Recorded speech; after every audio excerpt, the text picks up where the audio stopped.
Augmentation anormale des cas de dengue ces dernières semaines dans les hauts-bassins. Le ministre Robert Lucien Jean-Claude Kargougou appelle à un renforcement de la communication, de la sensibilisation à l'endroit des populations. Le terrorisme n'est qu'une manifestation du néocolonialisme, affirme le chef de l'État burkinabé qui s'exprimait dans un entretien enregistré le 31 août 2023 et diffusé mercredi soir par la télévision nationale du Burkina Faso. Mesdames et messieurs, voilà ce qui constitue la une de l'actualité de ce jeudi 7 septembre 2023 sur la première web radio du Burkina.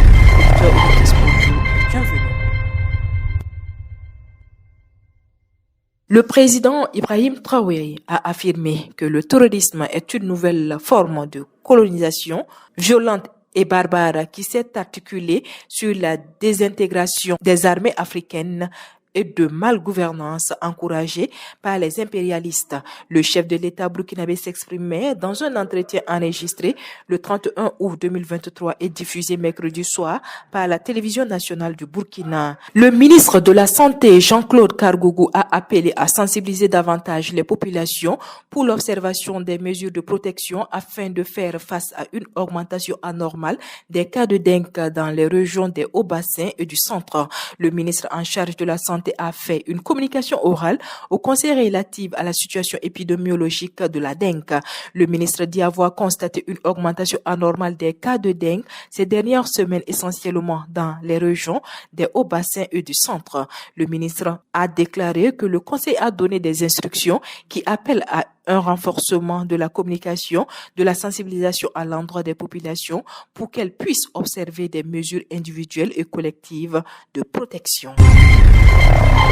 Hier, mercredi 6 septembre 2023, l'hebdomadaire Conseil des ministres s'est tenu sous la présidence du président de la transition, chef de l'État, le capitaine Ibrahim Traoré. Il a délibéré sur plusieurs dossiers inscrits à l'ordre du jour et adopté d'importants décrets selon le ministre porte-parole du gouvernement, Jean-Emmanuel Ouedraogo. Le Conseil a adopté un rapport relatif à 3 projets de décrets.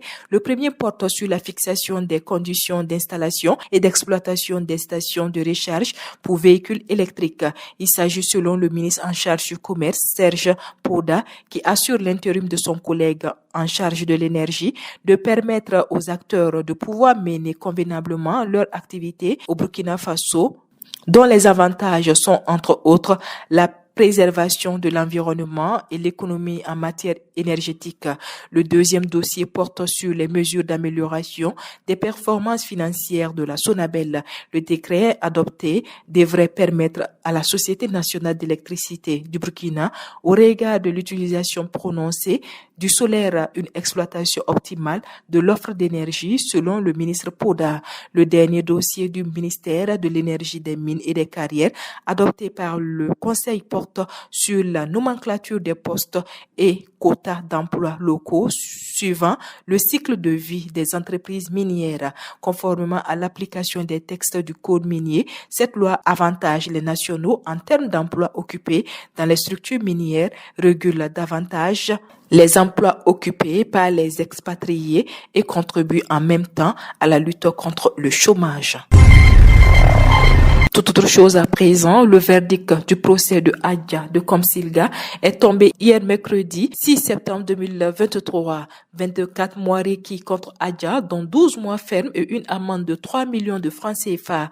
Amédou Kanazié, la victime bastonnée, le 24 juillet 2023 sur le site de la guérisseuse Adja à Komsilga, était à la barre pour donner sa version des faits. Il affirme avoir profané leur site de la guérisseuse et demande pardon. Dans une perspective de resserrement continu de l'axe Ouagadougou-Bamako, le Burkina Faso et la République du Mali se sont accordés pour la mise en place d'un traité d'amitié et de coopération au sommet des chefs d'État et de gouvernement du Burkina Faso et du Mali. Ce sommet se tiendra chaque année alternativement dans l'un ou l'autre des deux pays. Voilà, c'est ici que s'arrête l'actualité de ce jeudi 7 septembre 2023 sur la première web radio du Burkina. Merci à vous qui nous avez suivis. L'actualité continue sur www.radio24.net et sur www.burkina24.com.